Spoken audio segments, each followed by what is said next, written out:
I never read a Sarah J. Maas book. It's not that I was avoiding her big series, The Throne of Glass. Well, I kind of was. Chelsey read the first one and she didn't like it, and so I just never got around to it. But when her first, it was kind of marketed as an new adult book, but it always ended up shoved in the teen section, A Court of Thorns and Roses came out. I thought, you know what, I was going to read this book. It was a Beauty and the Beast retelling. I love fairy tales.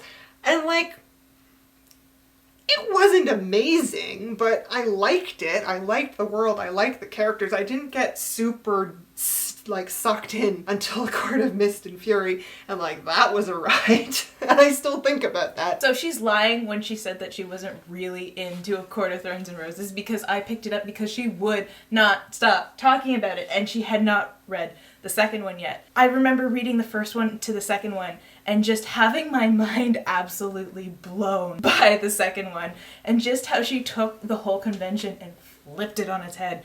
It was amazing. And I haven't really liked Sarah J. Maas's books, but those two together are some of the best, and I will always like swear by them. When I think of A Court in Thorns and Roses, I think of the novella that was terrible and just yelling at Chelsey from across the room like, look at where we merge, Feyre! And Chelsey hasn't read the novella because I've bitched about it too much to her. I don't know about the rest of her series, they're just not for me, but that like whole emotional journey of just having the entire book about these two and just how much sexual tension she managed to pack into it was like, I never thought I could encounter a book like that. I think the reviews for these books are very special to me because we didn't actually script them. It was just us talking at the camera because we just had so many feelings. We didn't film a review for A Court in Thorns and Roses. We started with A Court of Mist and Fury. Because they came out, like,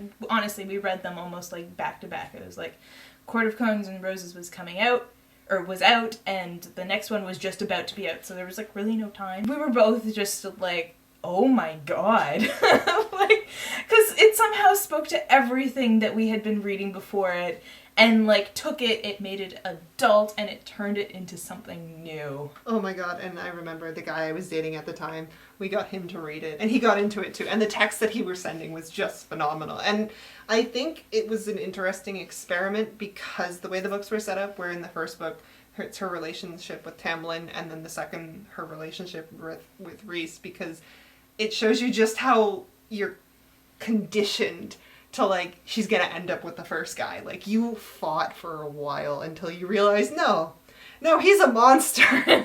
Their relationship was not Not healthy. good. It was not healthy. And it's not to say that it wasn't at the beginning, but it also showed kind of like that turning point of like, you know, sometimes things start out good and then they end bad. Yeah.